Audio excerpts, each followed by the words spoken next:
ಎಲ್ಲರಿಗೂ ನಮಸ್ಕಾರ. ಕಳೆದ 4 ದಿನದಿಂದ ಎಲ್ಲರ ಚಿತ್ತ ಧರ್ಮಸ್ಥಳದತ್ತ ಅಂತಾಗಿದೆ. ಇಡೀ ಸಮಾಜದ ಚಿತ್ತ ಕೂಡ ಅಲ್ಲಿಯೇ ಇದೆ. ಅಂದ್ರೆ ಒಂದು ಕುತೂಹಲ ಎಲ್ಲರಿಗೆ ಕೂಡ. ಒಬ್ಬ ಅನಾಮಿಕ ದೂರುದಾರ ಬಂದು ಏನು ನಾನೇ ಊತಿಟ್ಟ ಶವಗಳಿದೆ ಅದನ್ನು ತೋರಿಸಿಕೊಡ್ತೇನೆ ಅದರ ಅವಶೇಷಗಳನ್ನು ಅಂತ ಒಂದು ಲಾಯರ್ಗಳ ಮುಖಾಂತರ ಬಂದು ತನ್ನ ಇಡೀ ಪೂರ್ವಾಪರವನ್ನು ಅವರಿಗೆ ತಿಳಿಸಿ ಏನೆಲ್ಲ ನಡೆದಿದೆ ಅದರ ಬಗ್ಗೆ ಎಲ್ಲ ವಿವರಣೆ ಕೊಟ್ಟು ಅದನ್ನೆಲ್ಲ ಇಡೀ ಸಮಾಜಕ್ಕೆ ಬಹಿರಂಗಪಡಿಸಿದ್ದಾರೆ ಲಾಯರ್ಗಳು. ಎಲ್ಲವೂ ಪ್ರಕ್ರಿಯೆಗಳು ನಡೆದಿದೆ. ಆಮೇಲೆ ಸರಕಾರದ ಕಡೆಯಿಂದ SIT ರಚನೆ ಆಯಿತು. ಬಹಳ ಒಂದು ಒಳ್ಳೆಯ ಬೆಳವಣಿಗೆ ಆಗಿದೆ. SIT ತನಿಖೆ ಪ್ರಾರಂಭವಾಗಿದೆ. ಈಗ ಸಮಾಜದಲ್ಲಿ ಪರ ಮತ್ತು ವಿರೋಧ ಏನು ದೂರುದಾರ ಬಂದಿದ್ದ ನೋಡಿ ಲಾಯರ್ಗಳ ಮುಖಾಂತರ, ಆವಾಗಲೇ ಪರ ವಿರೋಧ ಚರ್ಚೆಗಳು ಪ್ರಾರಂಭ ಆಗಿತ್ತು. ಅದು ಸಾಧ್ಯವೇ ಇಲ್ಲ, ಅಂತ ವ್ಯಕ್ತಿಯೇ ಇರ್ಲಿಕ್ಕಿಲ್ಲ ಅಂಥದ್ದೆಲ್ಲ ಹೇಳಿಕೆಗಳು ಬಂದಿತ್ತು. ಏನೋ ಒಂದು ಪವಾಡ ಇರ್ಬೋದು ಅಂತ ಕೆಲವರು ಹೇಳಿದ್ರು, ಕೆಲವರು ದೇವರ ಶಕ್ತಿ, ಕೆಲವರು ಸೌಜನ್ಯ ಶಕ್ತಿ, ಎಲ್ಲವನ್ನು ಕೂಡ ಬೇರೆ ಬೇರೆ ರೀತಿಯಲ್ಲಿ ವಿಮರ್ಶೆ ಮಾಡುವಂತ ವರ್ಗ ಸಮಾಜದಲ್ಲಿ ಹುಟ್ಟಿಕೊಂಡಿತ್ತು. ಎಲ್ಲ ವಿಚಾರಗಳಾದ್ಮೇಲೆ 1-2 ದಿನ ಆಗಿರುವಾಗ ಯಾವುದೇ ಅವಶೇಷಗಳು ಸಿಕ್ಕಲಿಲ್ಲ ಅಂತಾದಾಗ ಜನರ ಹೇಳಿಕೆಗಳು ಬೇರೆ ಬೇರೆ ರೀತಿಯಲ್ಲಿ ಎಲ್ಲ ಬರ್ಲಿಕ್ಕೆ ಸ್ಟಾರ್ಟ್ ಆಯಿತು. ಪರ ಮತ್ತೆ ವಿರೋಧ, ಅವನು ಭೀಮ ಅಲ್ಲ ಅನ್ನುವಂಥ ಮಟ್ಟಿಗೆ ಕೂಡ ಕೆಲವರು ಹೇಳಲಿಕ್ಕೆ ಪ್ರಾರಂಭ ಮಾಡಿದ್ರು. ಆದರೆ ನಿನ್ನೆ ಒಂದು ಒಳ್ಳೆಯ ಒಂದು ಬೆಳವಣಿಗೆ ಆಗಿದೆ. ಒಂದು ಮೃತದೇಹದ ಅವಶೇಷಗಳು ಸಿಕ್ಕಿದೆ, ಎಲುಬುಗಳು ಮೂಳೆಗಳು ಎಲ್ಲ ಸಿಕ್ಕಿದೆ. ಅದನ್ನೀಗ ತನಿಖೆಗೆ FSL ಇದಕ್ಕೆ ಕಳಿಸಿದ್ದಾರೆ. ಮುಂದೆ ಅದರದ್ದು ಏನು ಅಂತ ಗೊತ್ತಾಗ್ಬೋದು. ಈಗ ಕೂಡ ಇವತ್ತು ಕೂಡ ಗೀತಾ ಇದ್ದಾರೆ, ಅವನು ಏನು ಪಾಯಿಂಟ್ ಮಾಡಿ ಕೊಟ್ಟಿದ್ದಾನೆ, ಒಂದು 13 ಪಾಯಿಂಟ್ ಹಾಕಿ ಕೊಟ್ಟಿದ್ದಾನೆ ಇಂಥ ಪ್ರದೇಶದಲ್ಲಿ ಇದೆ ಅಂತ. ಆ ಎಲ್ಲ ಪ್ರದೇಶಗಳನ್ನು ಆಗಿದ್ದು ಅಲ್ಲಿ ಏನೆಲ್ಲ ಆಗ್ಬೇಕು ಅದನ್ನೆಲ್ಲ SIT ಅವರು ಮಾಡ್ತಾ ಇದ್ದಾರೆ. ಬಹಳ ಒಳ್ಳೆಯ ರೀತಿಯಲ್ಲಿ ಕೆಲಸ ಕಾರ್ಯಗಳಾಗ್ತಾ ಉಂಟು. ಈ ಎಲ್ಲದರ ಮಧ್ಯೆ ಕೆಲವೊಂದು ನಕಲಿ ಪತ್ರಕರ್ತರು ಮತ್ತೆ ಸತ್ಯ ಸಂಶೋಧನೆ ಅಂತ ಮಾಡ್ಲಿಕ್ಕೆ ಹೊರಟವರು ಸತ್ಯಶೋಧಕರು ಎಲ್ಲ ಇದ್ದಾರೆ. ಅವರದ್ದು ಹೇಳಿಕೆಗಳು ಊಸರವಳ್ಳಿಗಳು ಬಣ್ಣ ಬದಲಾಯಿಸುವಂತೆ ಬದಲಾವಣೆ ಆಗ್ತಾ ಉಂಟು. ಯಾಕೆಂತ ಹೇಳಿದ್ರೆ, ಯಾವಾಗ ಭೀಮಾ ಅನ್ನುವಂತ ಒಬ್ಬ ವ್ಯಕ್ತಿ ಬಂದಿದ್ದಾನೆ, ಸರೆಂಡರ್ ಆಗಿದ್ದಾನೆ ಅಂತ ಬಂದಾಗ ಅದು ಸುಳ್ಳು, ಇವರೇ ಸೃಷ್ಟಿ ಮಾಡಿದ ಪಾತ್ರ ಅಂತ ಹೇಳಿದ್ದಂತ. ಯಾರು ಪ್ರಬಲರನ್ನು ರಕ್ಷಣೆ ಮಾಡ್ಲಿಕ್ಕಿರುವಂತ ವರ್ಗ ಆ ರೀತಿ ಹೇಳ್ತಾ ಇತ್ತು. ಇದು ಯಾರೋ ಒಂದು ವ್ಯವಸ್ಥಿತ ಷಡ್ಯಂತ್ರ ನಡೀತಾ ಇದೆ.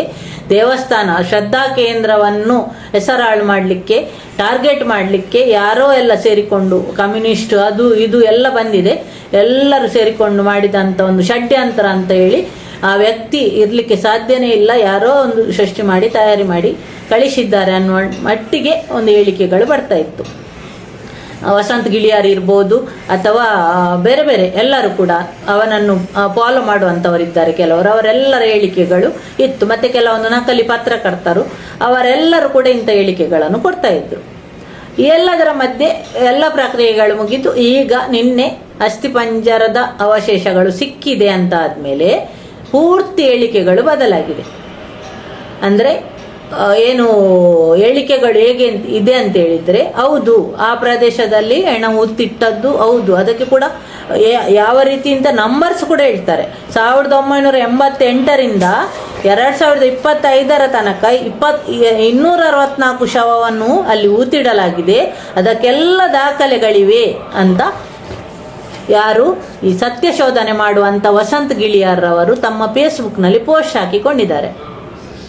ನೋಡಿ, ಈ ಪ್ರಕರಣದ ಬಗ್ಗೆ ಇದು ಅಲ್ಲಿ ಇರ್ಲಿಕ್ಕೇನೆ ಸಾಧ್ಯ ಇಲ್ಲ ಮತ್ತು ಅಂತ ವ್ಯಕ್ತಿಯೂ ಇರ್ಲಿಕ್ಕೆ ಸಾಧ್ಯ ಇಲ್ಲ, ಅದು ಡಮ್ಮಿ ಅಂತ ಸೃಷ್ಟಿ ಮಾಡಿದ್ದು ಅಂತ ಹೇಳಿದಂತ ವ್ಯಕ್ತಿ ಈಗ ನಿನ್ನೆ ಅಸ್ಥಿಪಂಜರದ ಅವಶೇಷಗಳು ಸಿಕ್ಕಿದ ನಂತರ 264 ಶವವನ್ನು, ಅದು ಇಸವಿ ಕೂಡ ಹೇಳ್ತಾರೆ 1988ರಿಂದ 2025 ತನಕ ಅಂತ ಉಗ್ಗಿಯಲಾಗಿದೆ ಅಂತ ಹೇಳ್ತಾರೆ. ಅದರ ದಾಖಲೆಗಳು ಕೂಡ ಇದೆ ಅಂತ ಹೇಳ್ತಾರೆ. ನೋಡಿ ಯಾವ ರೀತಿ ಹೇಳಿಕೆಗಳು ಬರ್ತಾ ಇದೆ. ಈ ಹೇಳಿಕೆಯನ್ನು SIT ಅವರು ಸೀರಿಯಸ್ ಆಗಿ ತಕೊಂಡು ಅವರ ಹತ್ರ ಈ ಒಂದು ಅವರು ಕೊಟ್ಟ ಹೇಳಿಕೆಗೆ ಏನು ದಾಖಲೆಗಳಿದೆ ಅದನ್ನು ತಗೊಳ್ಬೇಕು ಮತ್ತು ಅವರ ತನಿಖೆ ಆಗಬೇಕು.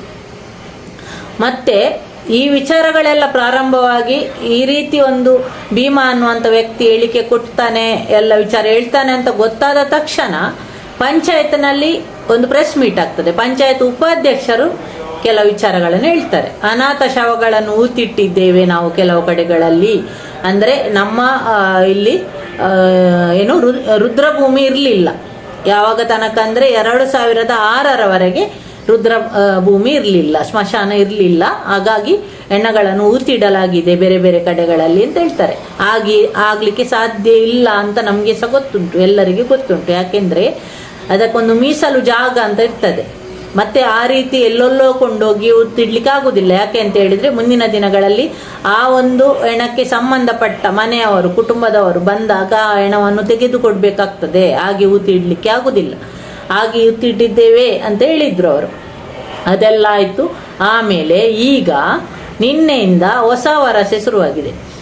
ಪಂಚಾಯತಿನ ಮಾಜಿ ಅಧ್ಯಕ್ಷರು ಕೇಶವ ಬೆಳಾಲ್ ಅಂತ ಅವರೊಂದು ಹೇಳಿಕೆ ಕೊಡ್ತಾ ಇದ್ದಾರೆ. ಹೌದು, ಅಲ್ಲಿ ಊತಿಟ್ಟದ್ದು, ಆದ್ರೆ ಅದು ಅವನು ಯಾರು ಈಗ ಬಂದಿದ್ದಾನೆ ನೋಡಿ, ಅವನು ನಟೋರಿಯಸ್. ಅವನು ಚಿನ್ನ ಕದ್ದು, ಏನು ಹೆಣ್ಣಗಳ ಮೇಲೆ ಇದ್ದ ಚಿನ್ನ ಕದ್ದು ಆಮೇಲೆ ಏನು ಹೆಣ್ಣವನ್ನು ಊತಿಡ್ತಾ ಇದ್ದದ್ದು. ಹಾಗೆ ಅವನದ್ದೇನಂತೆ ನಟೋರಿಯಸ್ ಅಂತ ಗೊತ್ತಾದ ಮೇಲೆ ಅವನನ್ನು ಕೆಲಸದಿಂದ ತೆಗೆದು ಬಿಸಾಡಿದ್ದಾರೆ ಅಂತ. ಅಂದ್ರೆ ಈಗ ಅವನು ಅಲ್ಲಿಯದ್ದೇ ಕೆಲಸದವ ಅಂತ ಒಪ್ಪಿಕೊಂಡ್ರು, ಅವರೇ ಬಂದು ಒಪ್ಪಿಕೊಂಡ್ರು. ನೋಡಿ ಯಾವ ತರ ಅಂತ ಹೇಳಿದ್ರೆ, ಒಂದು ದೀಪವನ್ನು ಕಂಡಾಗ ಪತಂಗಗಳೆಲ್ಲ ಆಕರ್ಷಿತ ಆಗಿ ಅಲ್ಲಿ ಬಂದು ದೀಪಕ್ಕೆ ಬಿದ್ದು ಸಾಯ್ತವೆ ನೋಡಿ, ಅದೇ ತರ ಇವರೆಲ್ಲರೂ ಕೂಡ ಬರ್ತಾ ಇದ್ದಾರೆ. ಅಗತ್ಯ ಇಲ್ಲದ, ಇವರಿಗೆ ಸಂಬಂಧ ಪಡದ ವಿಷಯಕ್ಕೆ ಎಲ್ಲರೂ ಕೂಡ ಬಂದು ಸಿಕ್ಕಿ ಹಾಕಿಕೊಳ್ತಾ ಇದ್ದಾರೆ. ಇದು ಇವರಿಗೆ ಸಂಬಂಧಪಟ್ಟ ವಿಚಾರವೇ ಅಲ್ಲ. ಇವರದ್ದೇನಿದ್ರು ಇವರ ಏನು ಇದೆ ದಾಖಲೆ ಅದನ್ನು SIT ಅವರು ಕೇಳ್ತಾರೆ. ಕೇಳಿದಾಗ ಕೊಡುವಂತ ಕೆಲಸ ಮಾತ್ರ ಮಾಡಬೇಕು. ಅದು ಬಿಟ್ಟು ಅವರು ಹೇಳಿಕೆ ಕೊಡ್ಲಿಕ್ಕೆ ಪ್ರಾರಂಭ ಮಾಡಿದ್ದಾರೆ ಎಲ್ಲರೂ ಕೂಡ. ಅದಕ್ಕೆ ಅವರು ಖಂಡಿತವಾಗಿಯೂ ಮುಂದಿನ ದಿನಗಳಲ್ಲಿ ಬೆಲೆ ತೆರಬೇಕಾಗ್ತದೆ. ಯಾಕೆಂತ ಹೇಳಿದ್ರೆ SIT ಈ ಎಲ್ಲ ಹೇಳಿಕೆಗಳನ್ನು ಗಮನಿಸ್ತಾ ಇದೆ ಮತ್ತು ಇವರನ್ನು ಖಂಡಿತವಾಗಿಯೂ ತನಿಖೆಗೆ ಕರೀತಾರೆ.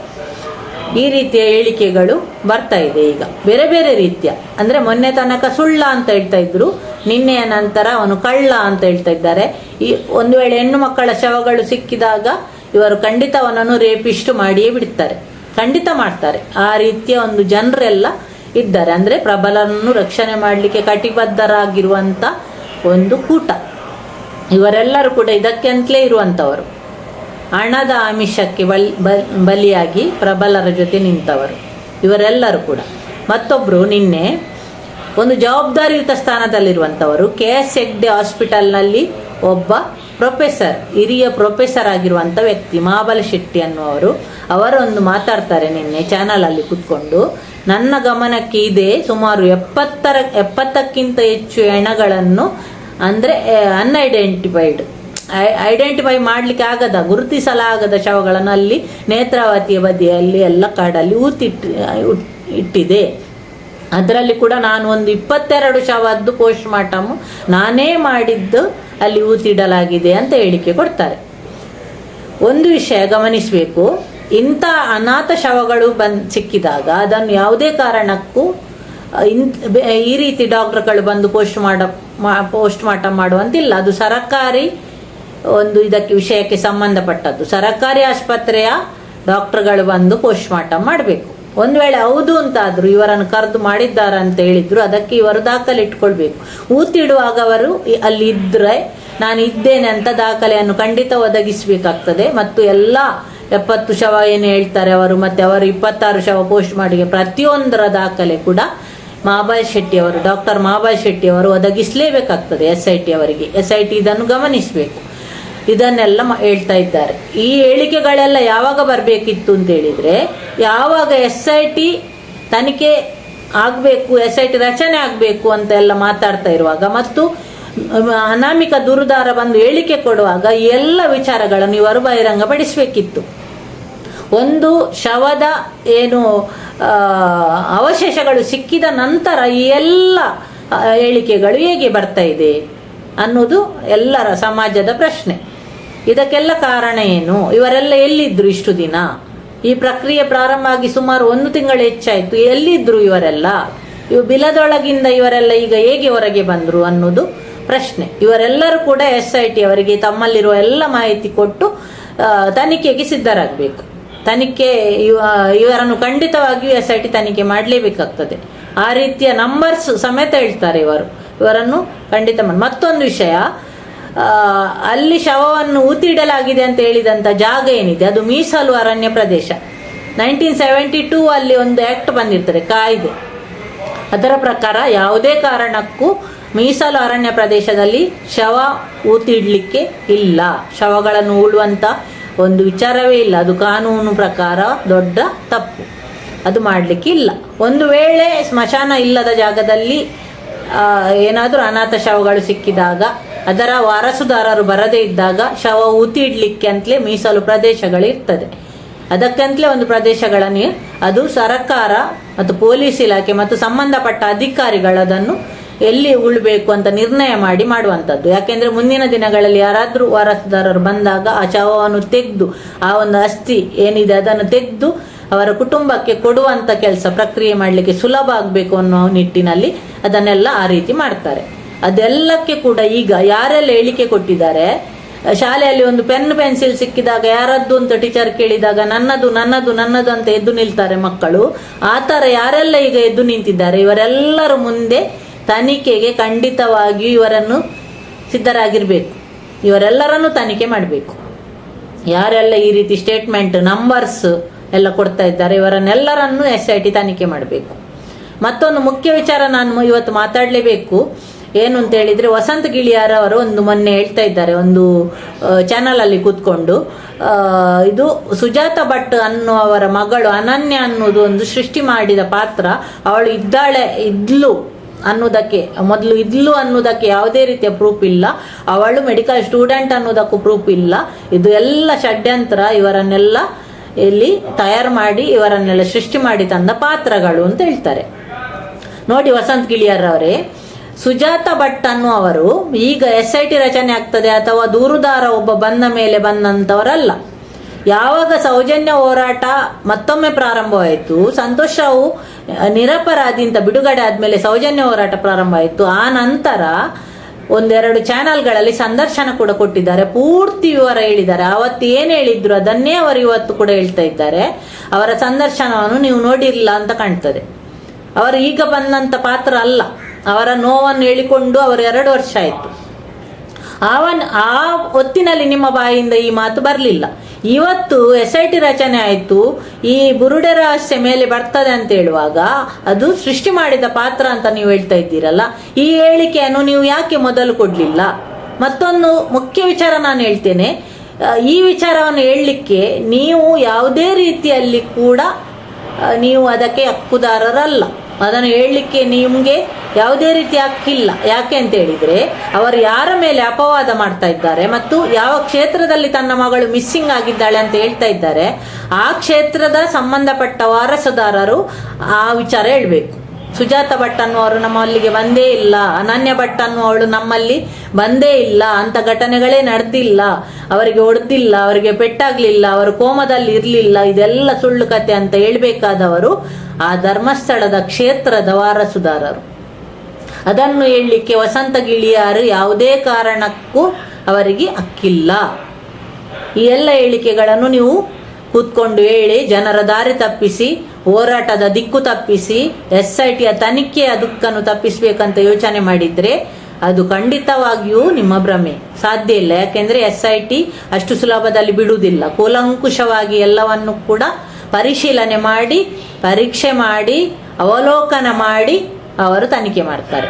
ಹಾಗಾಗಿ ಇಂಥ ಅಸಂಬದ್ಧ ಮತ್ತು ಯಾರನ್ನೋ ಪ್ರಬಲರನ್ನು ರಕ್ಷಣೆ ಮಾಡ್ಲಿಕ್ಕೋಸ್ಕರ ಏನೇನೋ ಹೇಳಿಕೆ ಕೊಟ್ಟು ಮಾಧ್ಯಮದಲ್ಲಿ ಕೂತ್ಕೊಂಡು ಮಾತಾಡಿ ಯಾರ್ಯಾರದ್ದು ಮನೆಗೆ ನುಗ್ಗಿ ಹೊಡಿತೇನೆ ಅಂತ ಹೇಳಿದಷ್ಟು ಸುಲಭ ಇಲ್ಲ SIT ತನಿಖೆ. ಇದನ್ನು ನೀವು ಅರ್ಥ ಮಾಡಿಕೊಳ್ಬೇಕು. ಎಲ್ಲರೂ ಕೂಡ ಯಾರೆಲ್ಲ ಹೇಳಿಕೆ ಕೊಡ್ತಾ ಇದ್ದೀರಿ, ಯಾರೆಲ್ಲ ಸುಳ್ಳು ಲೆಕ್ಕ ಕೊಡ್ತೀರಿ, ಯಾರೆಲ್ಲ ಅದು ಸ್ಮಶಾನದ ಜಾಗ ಅಂತ ಹೇಳ್ತೀರಿ. ಯಾರೋ ಒಬ್ಬ ನಕಲಿ ಪತ್ರಕರ್ತ, ಒಬ್ಬ ಪೇಮೆಂಟ್ ಪತ್ರಕರ್ತ ಹೇಳ್ತಾನೆ, ಪಿಕ್ನಿಕ್ ಸ್ಪಾಟ್ ಅಲ್ಲಿ ಬಾಟ್ಲ್ಗಳು ಸಿಕ್ಕಿದಂತೆ ಸ್ಮಶಾನದಲ್ಲಿ ಹೆಣಗಳ ಅವಶೇಷ ಸಿಕ್ಕುದ್ರಲ್ಲಿ ವಿಶೇಷತೆ ಏನಿದೆ ಅಂತ ಕೇಳ್ತಾ ಇದ್ದಾನೆ ಪೇಮೆಂಟ್ ಗಿರಾಕಿ ಒಬ್ಬ. ಇಂಥವರೆಲ್ಲ ಇಂಥ ಹೇಳಿಕೆಗಳು ಏನಿದೆ ನೋಡಿ, ಇದೆಲ್ಲ ಸಮಾಜವನ್ನು ದಿಕ್ಕು ತಪ್ಪಿಸುವಂತ ಹೇಳಿಕೆಗಳು. ಇದು ಯಾವುದೇ ಕಾರಣಕ್ಕೂ SIT ತನಿಖೆಗೆ ಇದು ಯಾವುದೇ ರೀತಿಯಲ್ಲಿ ಅಡೆತಡೆ ಆಗುದಿಲ್ಲ. ಯಾಕೆಂತ ಹೇಳಿದ್ರೆ ನಿಮ್ಮ ಏನಿದು ನೀವು ಕೊಡುವಂತ ಹೇಳಿಕೆಗಳು ನಿಮ್ಗೆ ಮುಂದಿನ ದಿನಗಳಲ್ಲಿ ಖಂಡಿತವಾಗಿಯೂ ತೊಂದರೆ ಆಗ್ತದೆ. ಮೊನ್ನೆ ತನಕ ಸುಳ್ಳ ಅಂತ ಹೇಳಿದವನನ್ನು ಇವತ್ತು ಕಳ್ಳ ಅಂತ ಹೇಳ್ತೀರಿ, ನಾಳೆ ರೇಪಿಸ್ಟ್ ಅಂತ ನೀವು ಹೇಳ್ತೀರಿ ಅಷ್ಟೇ. ಹಾಗಾಗಿ ಯಾರು ಕೂಡ ಇವರ ಈ ಎಲ್ಲ ಮಾತುಗಳಿಗೆ ತಲೆ ಕೆಡಿಸುವಂತದ್ದೇನು ಅವಶ್ಯಕತೆ ಇಲ್ಲ. ಏನೆಲ್ಲ ಆಗ್ತದೆ ಅದು ಖಂಡಿತ ಆಗ್ತದೆ. SIT ತನಿಖೆ ಮಾಡ್ತದೆ. ಯಾರು ಅಪರಾಧ ಮಾಡಿದ್ದಾರೆ ಅವರಿಗೆ ಶಿಕ್ಷೆ ಆಗಬೇಕು ಅನ್ನೋದು ಎಲ್ಲರ ಉದ್ದೇಶ. ಯಾವುದೇ ಕಾರಣಕ್ಕೂ ಧಾರ್ಮಿಕ ಕ್ಷೇತ್ರದ ಮೇಲೆ ಯಾರು ಕೂಡ ಯಾವುದೇ ರೀತಿಯಲ್ಲಿ ಟಾರ್ಗೆಟ್ ಮಾಡ್ತಾ ಇಲ್ಲ. ಆ ಒಂದು ವ್ಯಕ್ತಿಯನ್ನು ಮೊದಲು ಕ್ರಿಶ್ಚಿಯನ್ ಹೇಳಿದ್ರು, ಕಮ್ಯುನಿಸ್ಟ್ ಹೇಳಿದ್ರು, ಬೇರೆ ಬೇರೆ ರೀತಿ ಬಣ್ಣ ಕಟ್ಟಿದ್ರು. ಎಲ್ಲಿವರೆಗೆ ಅಂದ್ರೆ ವಿಸಿಲ್ ಬ್ಲೋವರ್ ಅಂದ್ರೆ ಅದು ಕ್ರಿಶ್ಚಿಯನ್ ಅಂತ ಬರೆದು ಅದನ್ನು ಪೋಸ್ಟ್ ಮಾಡಿ ಅದನ್ನು ಕೂಡ ಕೆಲವು ನಾಲಾಯಕರು 200ಕ್ಕಿಂತ ಹೆಚ್ಚು ಜನ ಶೇರ್ ಮಾಡಿದ್ದಾರೆ. ಎಂತ ಒಂದು ವ್ಯವಸ್ಥೆ, ದರಿದ್ರ ವ್ಯವಸ್ಥೆಯಲ್ಲಿದ್ದೇವೆ ನೋಡಿ ನಾವು. ಅಂತವರು ಕೂಡ ಈ ಸಮಾಜದಲ್ಲಿ ಇದ್ದಾರೆ. ಮಾನವೀಯತೆ ಇಲ್ಲ, ಮಾನವೀಯತೆ ಸತ್ತು ಹೋಗಿದೆ, ಅಂತವರೆಲ್ಲ ಇದ್ದಾರೆ. ಇದೆಲ್ಲದರ ಮಧ್ಯೆ ನಮ್ಗೆ ಆಶಾಕಿರಣ ಆಗಿರುವಂತದ್ದು ಮಂಜುನಾಥ ಸ್ವಾಮಿ ಮತ್ತು ಅನ್ನಪ್ಪ ಸ್ವಾಮಿ ಮತ್ತು ಸೌಜನ್ಯ ಶಕ್ತಿ ಅವರ ಮೇಲೆ ನಮ್ಗೆ ಖಂಡಿತವಾಗಿಯೂ ನಂಬಿಕೆ ಇದೆ. ಎಲ್ಲವೂ ಒಳ್ಳೇದಾಗ್ತದೆ, ನ್ಯಾಯ ಸಿಕ್ಕೇ ಸಿಗ್ತದೆ, ಅಪರಾಧಿಗಳಿಗೆ ಶಿಕ್ಷೆ ಆಗಿಯೇ ಆಗ್ತದೆ. Justice for Soujanya.